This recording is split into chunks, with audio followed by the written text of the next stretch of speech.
지금 이 방송을 듣고 계신 여러분께 오늘은 시작부터 아주 분명한 말씀 하나를 먼저 드리고 싶습니다.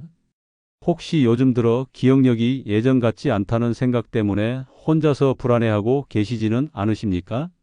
사람 이름이 바로 떠오르지 않거나 방금 하려던 일을 잊어버려 멍하니 서 있는 시간이 늘어나고 그럴 때마다 마음속에서 조용히 이런 질문이 올라오지는 않는지요? 이게 혹시 시작은 아닐까? 나도 이제는 어쩔 수 없는 단계로 들어간 건 아닐까 하는 생각 말입니다. 많은 분들이 이 질문을 입 밖으로 꺼내지 못합니다. 괜히 가족을 걱정시킬까봐, 괜히 주변에서 다르게 볼까봐, 그냥 나이 들어서 그런 거라고 스스로를 설득하며 넘어갑니다. 하지만 밤에 불을 끄고 혼자 누워 있으면 그 생각은 다시 또렷해집니다. 낮에는 애써 덮어두었던 불안이 조용히 고개를 들고 잠자리에 드는 시간마저 편하지 않게 만듭니다. 그래서 오늘 이 시간에는 여러분이 가장 궁금해하실 결론부터 먼저 말씀드리겠습니다. 지금 느끼고 계신 기억력의 변화는 병이 아닐 가능성이 훨씬 큽니다.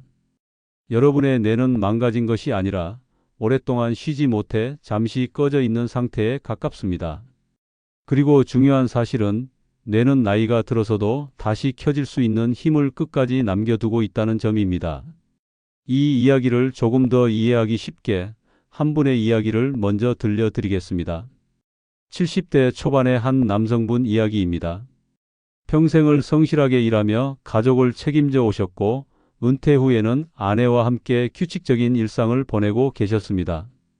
매일 같은 시간에 일어나고 같은 길로 산책을 나가고 같은 자리에서 신문을 읽는 아주 단정한 생활이었습니다.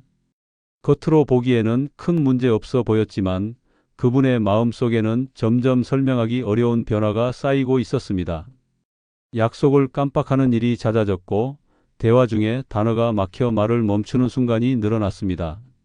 가장 힘들었던 건 그 변화 자체보다 스스로에 대한 실망감이었습니다.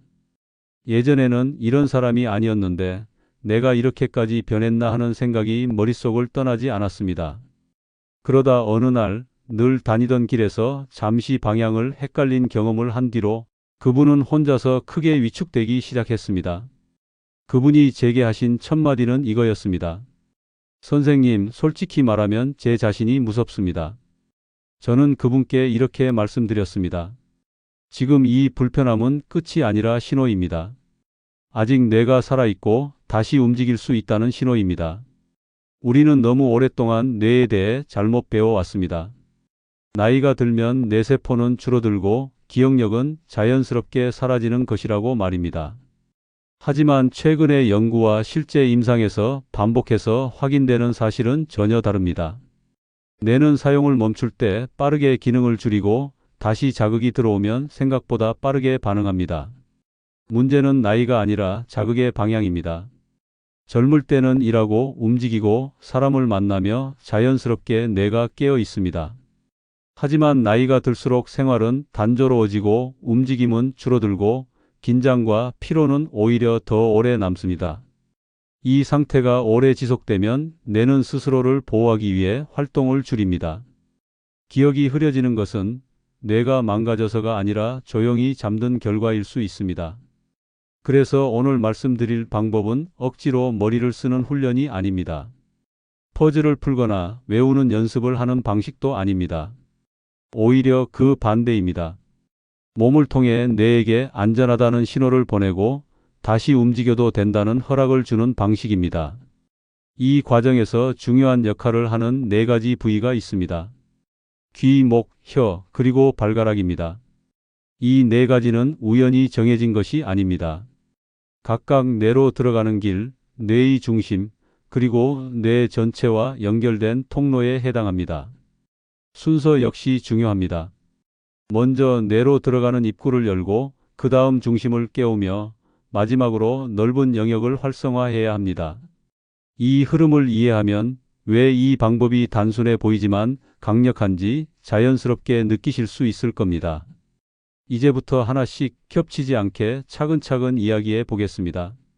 먼저 귀에 대한 이야기부터 시작하겠습니다. 귀는 우리가 생각하는 것보다 훨씬 중요한 역할을 합니다. 대부분은 귀를 단순히 소리를 듣는 기관으로만 여기지만 실제로 귀는 뇌와 몸의 긴장 상태를 조절하는 신호가 드나드는 통로에 가깝습니다. 사람이 불안하거나 스트레스를 받을 때 가장 먼저 반응하는 곳 중 하나가 바로 귀 주변입니다. 긴장을 하면 어깨가 올라가고 목이 굳고 귀 주변까지 딱딱해집니다. 이 상태가 오래 지속되면 뇌는 계속해서 경계 신호를 유지하게 됩니다. 나이가 들수록 이 경계 상태는 쉽게 풀리지 않습니다. 젊을 때는 잠깐 쉬거나 잠을 자면 회복되던 긴장이 어느 순간부터는 하루 이틀로는 풀리지 않습니다. 그러다 보니 뇌는 늘 피곤한 상태에 머물게 되고 불필요한 자극을 차단하기 위해 기능을 줄이기 시작합니다. 기억이 잘 나지 않는 것도 집중이 어려운 것도 이와 무관하지 않습니다. 그래서 귀를 부드럽게 자극하는 행위는 단순한 마사지가 아니라 뇌에게 보내는 중요한 메시지입니다. 이제는 괜찮다, 위험한 상황이 아니라 긴장을 내려놓아도 된다는 신호입니다. 귀의 윗부분부터 중간 그리고 귓불 쪽까지 천천히 만져주는 것만으로도 이 신호는 충분히 전달됩니다. 세게 당길 필요도 없고 정확한 방법을 외울 필요도 없습니다. 손끝에서 느껴지는 귀의 온기와 탄력을 느끼는 것만으로도 충분합니다. 이 자극이 반복되면 가장 먼저 달라지는 것은 수면입니다.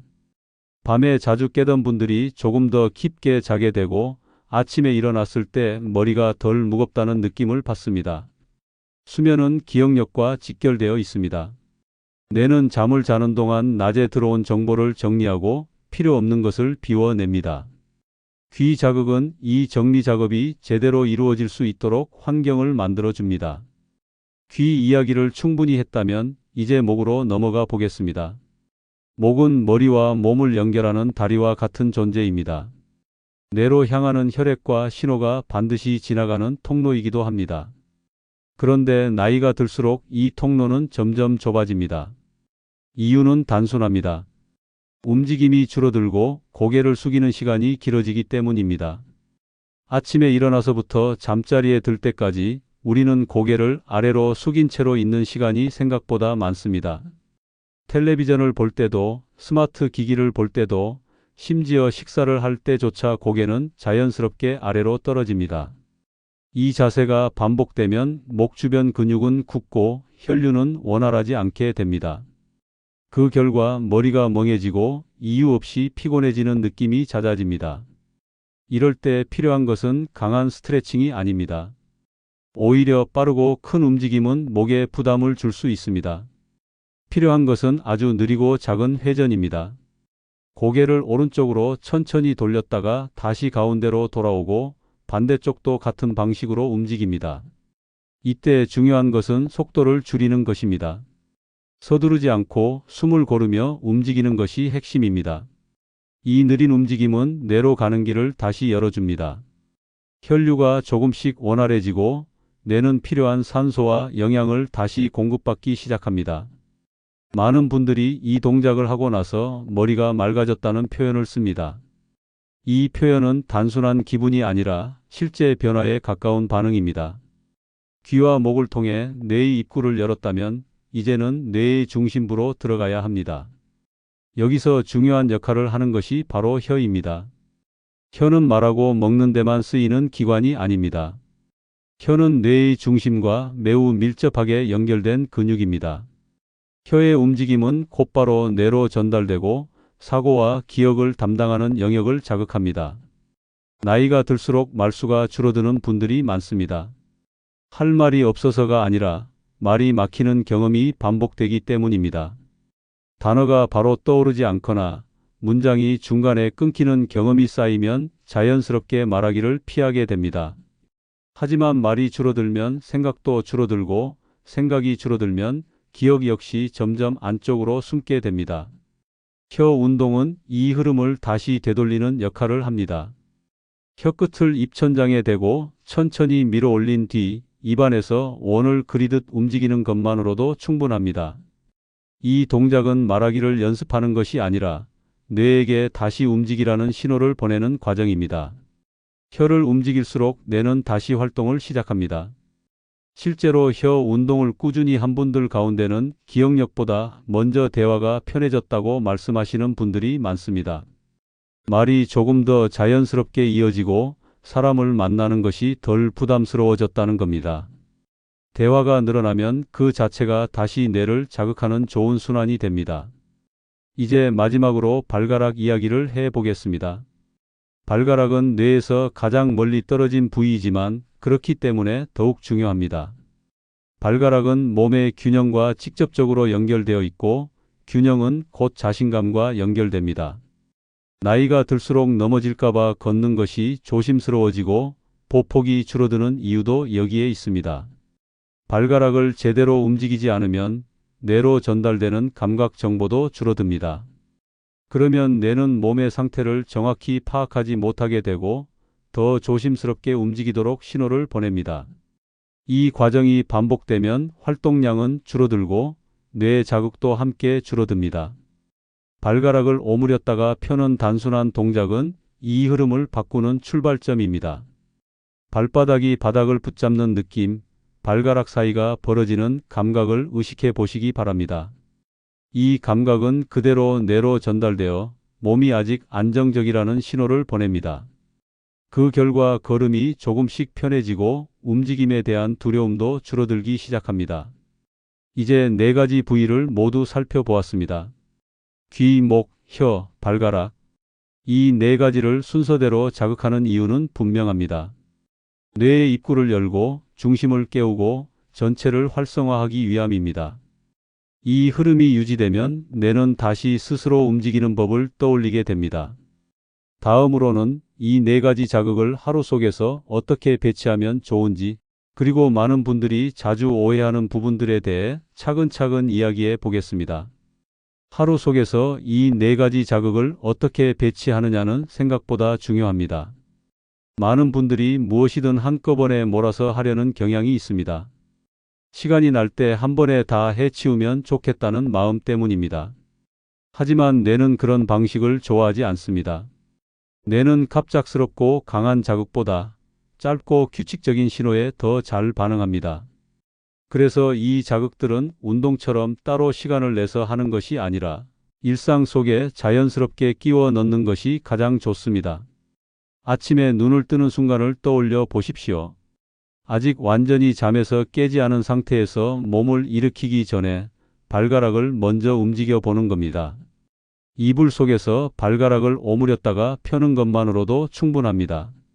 밤새 조용히 있던 뇌의 운동 영역에 가장 먼저 신호를 보내는 순간입니다. 이때 뇌는 하루가 시작되었음을 가장 부드러운 방식으로 인지하게 됩니다. 그 다음 세면대 앞에 섰을 때 거울 속 자신의 얼굴을 보며 혀를 움직여 보십시오. 양치질을 하기 전이나 후 잠깐이면 됩니다. 혀를 움직이면서 자신의 얼굴을 마주 보는 이 시간은 단순한 운동을 넘어 하루를 시작하는 마음가짐을 정돈하는 역할도 합니다. 말이 막히지 않고 하루를 시작한다는 느낌은 생각보다 큰 차이를 만듭니다. 점심을 먹기 전에는 목을 천천히 돌려주는 것이 좋습니다. 오전 동안 쌓인 긴장을 풀어주고 뇌로 가는 길을 다시 열어주는 시간입니다. 이때는 반드시 천천히 숨을 고르면서 움직여야 합니다. 식사 전에 목을 풀어주면 머리가 맑아질 뿐 아니라 식사 후 졸림도 덜해집니다. 이는 뇌로 가는 혈류가 원활해지면서 소화와 관련된 부담이 줄어들기 때문입니다. 식사를 마친 뒤에는 귀를 부드럽게 자극해 보십시오. 식사 후에는 몸의 에너지가 소화 쪽으로 몰리면서 머리가 멍해지기 쉽습니다. 이때 귀를 만져주면 뇌는 다시 균형을 찾으려는 신호를 받게 됩니다. 오후 시간에 집중력이 유지되는 데도 도움이 됩니다. 저녁 시간에는 굳이 따로 시간을 내지 않아도 됩니다. 텔레비전을 보거나 라디오를 듣거나 잠자리에 들기 전 잠깐의 여유 시간에 4가지를 한 번씩만 떠올려 보십시오. 발가락, 혀, 목, 귀 순서든 반대든 크게 상관은 없습니다. 중요한 것은 하루를 마무리하며 몸과 뇌가 함께 이완되는 경험을 만드는 것입니다. 이렇게 하루에 몇 차례 나누어 짧게 자극을 주는 것이 한 번에 길게 하는 것보다 훨씬 효과적입니다. 뇌는 반복되는 리듬을 기억합니다. 아침에, 낮에, 저녁에 들어오는 이 작은 신호들이 쌓이면서 뇌는 점점 다시 깨어나는 쪽으로 방향을 잡게 됩니다. 여기서 많은 분들이 자주 묻는 질문이 있습니다. 많이 하면 더 좋아지지 않느냐는 질문입니다. 하지만 이 경우에는 그렇지 않습니다. 뇌는 과도한 자극을 받으면 오히려 다시 움츠러듭니다. 하루에 서너 번이면 충분합니다. 기분이 좋게 끝나는 정도에서 멈추는 것이 가장 좋습니다. 또 하나의 오해는 통증을 참아야 효과가 있다는 생각입니다. 특히 목이나 혀를 움직일 때 불편함을 느끼면서도 참고 하는 분들이 계십니다. 하지만 통증은 뇌에게 위험 신호로 전달됩니다. 위험하다고 느끼는 순간 뇌는 다시 방어 모드로 들어갑니다. 이 방법은 아프지 않아야 의미가 있습니다. 조금이라도 통증이 느껴진다면 범위를 줄이거나 쉬어야 합니다. 효과가 바로 느껴지지 않는다고 중단하는 것도 흔한 실수입니다. 뇌의 변화는 눈에 보이는 숫자로 나타나지 않습니다. 어느 날 갑자기 시험 점수가 오르듯 나타나는 변화가 아닙니다. 대신 생활 속에서 조금씩 드러납니다. 잠이 조금 더 편해지고 대화가 덜 부담스러워지고 하루가 예전보다 덜 지치게 느껴집니다. 이런 변화는 대개 어느 순간 돌아보았을 때 비로소 깨닫게 됩니다. 이제 반드시 짚고 넘어가야 할 중요한 부분이 있습니다. 오늘 이야기하는 방법은 예방과 회복을 돕는 생활 자극입니다.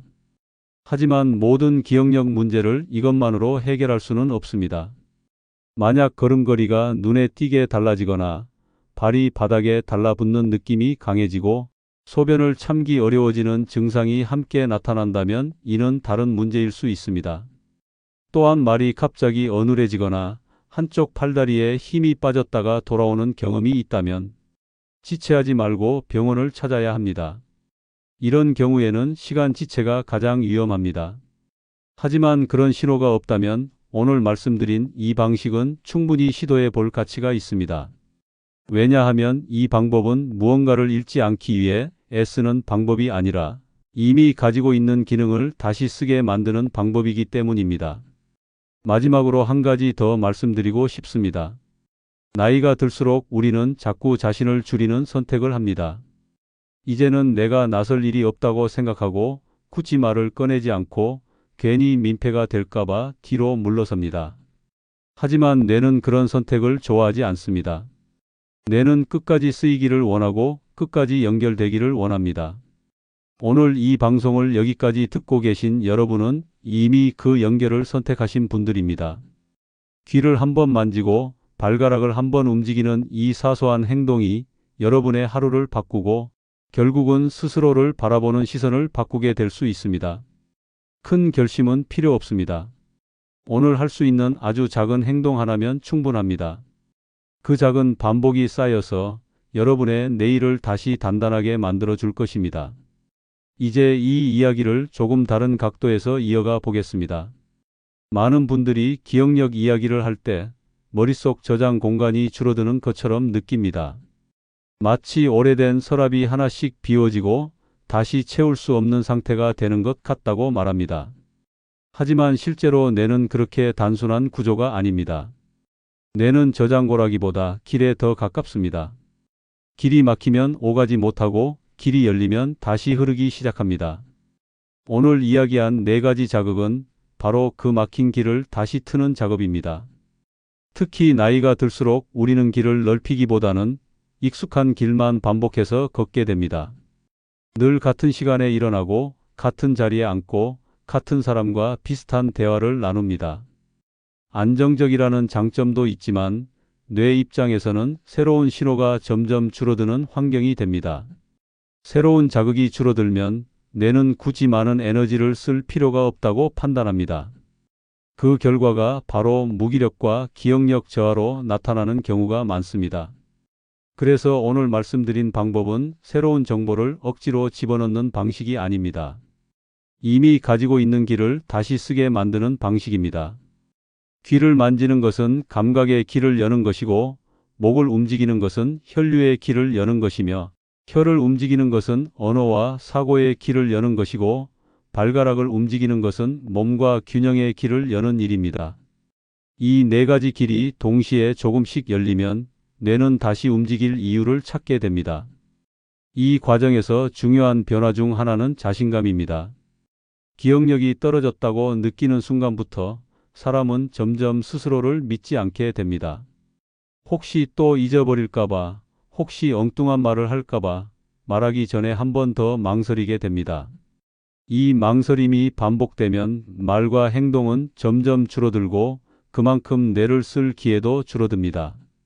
오늘 이야기한 자극들은 이 악순환을 끊는 데 중요한 역할을 합니다. 몸을 통해 뇌가 다시 반응하기 시작하면 작은 성공 경험이 쌓이게 됩니다. 어제보다 잠이 조금 나아졌다는 느낌, 대화가 조금 덜 부담스러웠다는 느낌, 하루가 덜 지쳤다는 느낌 말입니다. 이 작은 변화는 곧 생각의 변화로 이어집니다. 아직 완전히 끝난 건 아니구나. 아직 내가 할 수 있는 게 있구나 하는 생각이 생기기 시작합니다. 이 생각 하나가 뇌에는 아주 강력한 자극이 됩니다. 뇌는 희망이라는 신호에 가장 민감하게 반응합니다. 스스로를 포기하지 않았다는 감각은 어떤 약보다도 강력한 신호가 됩니다. 여기서 한 가지 더 짚고 싶은 점이 있습니다. 이 방법은 혼자만의 싸움이 아니라는 점입니다. 가능하다면 주변 사람과 함께 나누는 것이 좋습니다. 가족에게, 친구에게, 혹은 이웃에게 귀를 이렇게 만져본다더라, 발가락을 이렇게 움직여 보라더라 하고 가볍게 이야기해 보십시오. 설명을 잘하려고 애쓸 필요도 없습니다. 그냥 해보니 좀 낫더라, 이 정도면 충분합니다. 이 과정에서 대화가 늘어나고 그 대화 자체가 다시 뇌를 자극합니다. 또한 스스로에게 너무 큰 기대를 걸지 않는 것도 중요합니다. 오늘부터 완전히 달라져야 한다고 생각하면 그 부담이 다시 뇌를 긴장시킵니다. 이건 평생 써온 뇌를 다시 깨우는 과정이지 단기간에 결과를 내는 시험이 아닙니다. 느리게 가도 괜찮고 중간에 쉬어도 괜찮습니다. 중요한 것은 방향입니다. 꺼진 쪽이 아니라 켜지는 쪽으로 가고 있다는 사실입니다. 마지막으로 이 이야기를 듣고 계신 분들께 꼭 전하고 싶은 말이 있습니다. 나이가 들수록 우리는 자꾸 몸을 줄이고 삶을 줄이고 마음을 줄입니다. 이제는 이 정도면 됐다고 스스로에게 선을 긋습니다. 하지만 뇌는 그런 선을 모릅니다. 뇌는 끝까지 자극을 기다리고 끝까지 반응할 준비를 하고 있습니다. 오늘 귀를 만진 손길 하나, 발가락을 움직인 그 몇 초가 뇌에게는 여전히 내가 필요하다는 신호입니다. 지금 이 방송을 듣고 계신 이 순간도 마찬가지입니다.